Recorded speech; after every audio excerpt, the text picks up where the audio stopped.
Welcome back to our channel, the channel for the latest news and untold stories about Catherine, the Princess of Wales and her royal family. Today, we bring you news. Doctor provides an update on Catherine's cancer status and indicates positive progress in recovery. According to the cancer specialist, the post-operative diagnostic of the Princess of Wales might represent a positive indicator for the prognosis, and her cancer treatment process considered a positive side recovery. According to a cancer specialist from New Zealand, the fact that the Princess of Wales's malignancy was discovered after surgery may indicate that the tumour was quite tiny.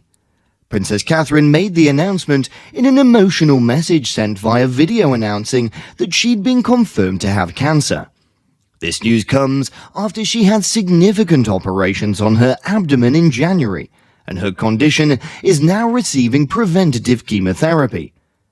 But I'm sure to be okay, the mother of 3 kids stated in a heartfelt message that she sent to the public on her state of their health, which has frequently been the topic of persistent rumors and, in certain circumstances, outlandish hypotheses of conspiracy that are not grounded in reality.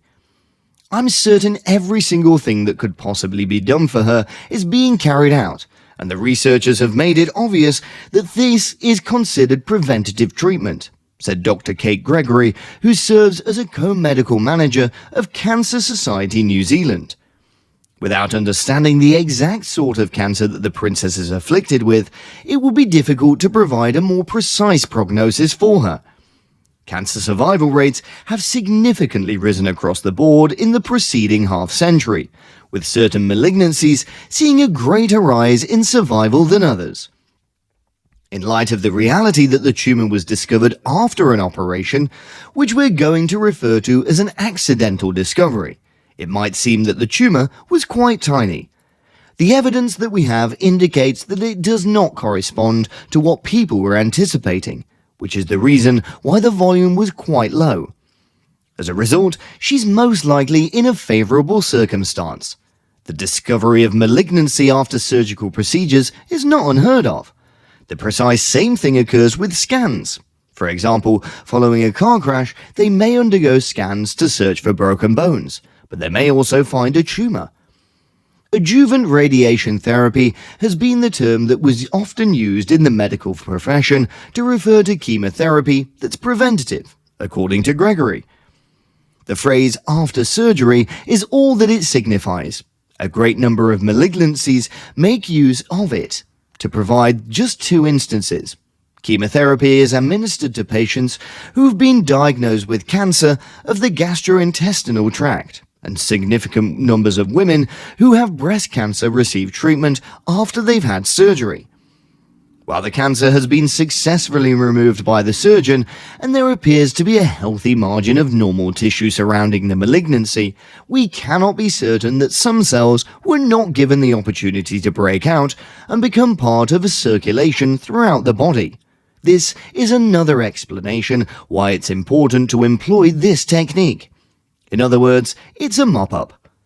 Gregory, a medical oncologist at Nelson Hospital, claimed that preventative chemotherapy had been demonstrated to boost patients' odds of remaining cancer-free after clinical studies that had been conducted over a period of several years. It happens rather often. More than half of the patients who are undergoing chemotherapy are going to be doing it for the purpose of treating that specific indication. However, the field of medicine had not yet progressed to the point where it was possible to conduct tests that could determine each and every cell type of cancer that might continue to reside in the human body shortly after a tumour or tumours had been eliminated.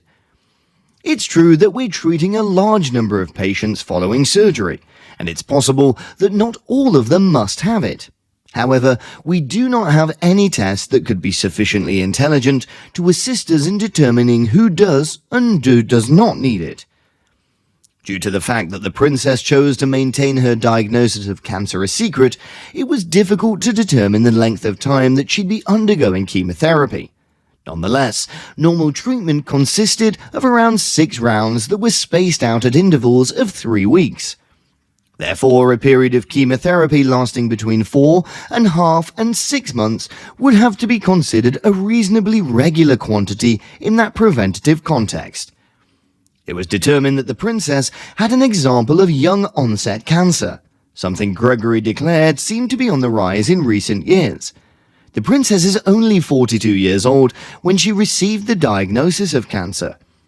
In recent times, it's been pretty well reported in the news that the incidence of malignancies among people under the age of 50, both men and women, has been on the rise.